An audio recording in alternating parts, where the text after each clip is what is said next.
Cheat code Support Strategist by Clouds. My Head in the Clouds Not Coming Down on AO3. Summary. After All Might gives Izuku a much needed reality check, he has to find a new dream. When he learns that the support course at UA offers emphasis in intelligence and analytics, it sounds like a perfect new passion for him to throw himself into. Who knew? Maybe hero analysis for the future was never meant for his future as a hero, but for his future helping heroes. Chapter 1 The Death of a Dream. Izuku numbly watches the door shut behind All Might. Gachan had been right the whole time. He really couldn't be a hero. Izuku felt tears prickling at the corners of his eyes and looked around. If he went home right now, Mom would hear him crying in the room and wonder what was wrong, and Izuku didn't really feel up to explaining himself right then. This rooftop, however, was completely deserted. Making a decision, he sat down and hugged his knees to his chest as he let himself break down. He should have known that would be All Might's answer.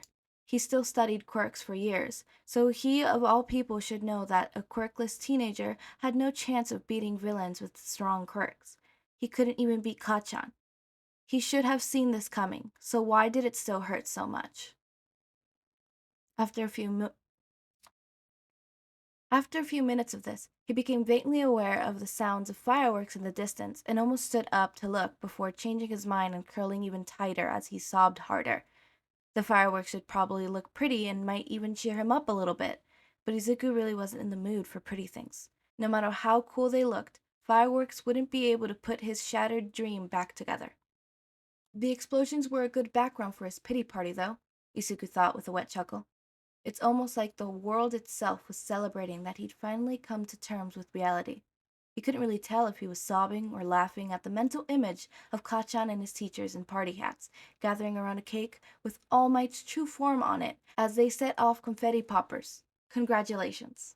He was definitely laughing now. Kachan would totally have a disgruntled expression on his face at being forced into a party hat. But Aunt Mitsuki would probably just hit him on the head if he tried to take it off. Mom would be the one to cut the cake, and she looked proud and relieved as she gave him the first piece and told him to be sure to pick something safe for his next dream. Izuku took a deep breath and stood up, wiping the last of his tears from his cheeks. There was still a dull ache in his chest, and he still didn't know what he was supposed to do now, but, well, it probably wasn't the best coping mechanism, but he felt like his imaginary pity party was almost like a funeral for his aspirations of being a hero.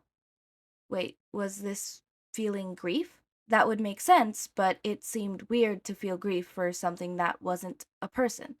His dream was kind of like a pet, right? He cared for it for years and refused to let it go, and now it was gone.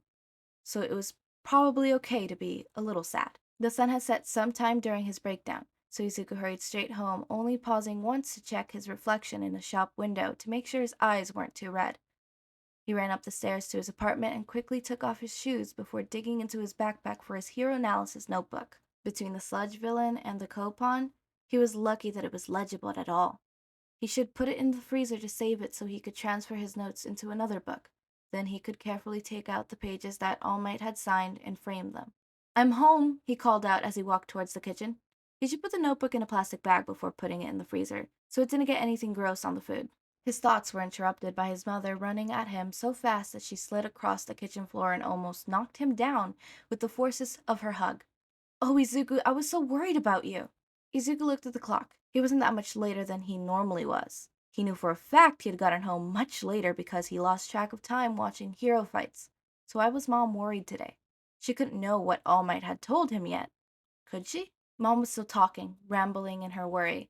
"I saw about Katsuki in the news, and I know that you take that route home sometimes, and I couldn't see you, and you weren't answering your phone, and I was just imagining what would have happened if the villain had grabbed you instead, because Katsuki was barely fighting him off with his explosions, and—" Izuku went cold. "What? What happened to Kachan?" Mom froze. "You didn't know?" Izuku shook his head frantically and stared at her with wide eyes. Mom pressed her lips together in worry, then led him into the living room and unmuted the TV. There was a young reporter on the screen, blacklit against few still burning fires as backdraft, and a few other heroes lingered in the background. "The such villain seems to be intent on suffocating his victim." Thankfully, the heroes on scene were able to keep the others in the area safe until the arrival of All Might, who defeated the villain and saved the hostage, as expected of the number one hero. The sludge villain has now been taken into custody by police, while the hostage and several bystanders were taken to the hospital for various injuries. They had to take him to the hospital? Izuku fretted. Is he going to be okay? Thankfully, Mom nodded quickly. Mitsuku said he won't even have to stay the night. The only reason they told him at all was because he apparently passed out for a few minutes or two before All Might got to him. But he's going to be okay. Izuku sighed in relief. He wasn't sure what he would do if Kachan had been hurt or died.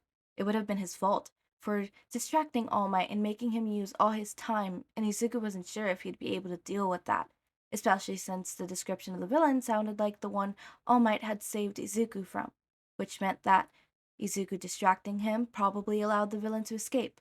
It was a good thing he had already held the funeral for his dream, because there was no way he was capable of being a hero if he let a villain escape like that. But Kachan was okay. All Might saved him. Oh no, was All Might okay? Izuku quickly excused himself and ran to his computer to look up footage of the fight.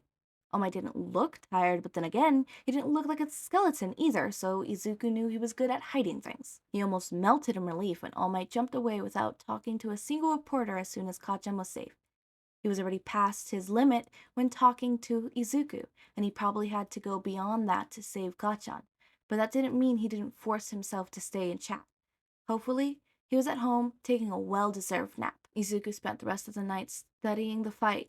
The sludge villain was a lot less impressive when he wasn't drowning in it, but apparently the heroes on scene before All Might got there didn't agree, because they seemed at a loss for what to do. Izuku pulled out a new notebook and started analyzing. While it made sense for Backdraft to fight the fires, it would have been better to prioritize the rescue and have him dilute the villain enough for him to let go of Kachan.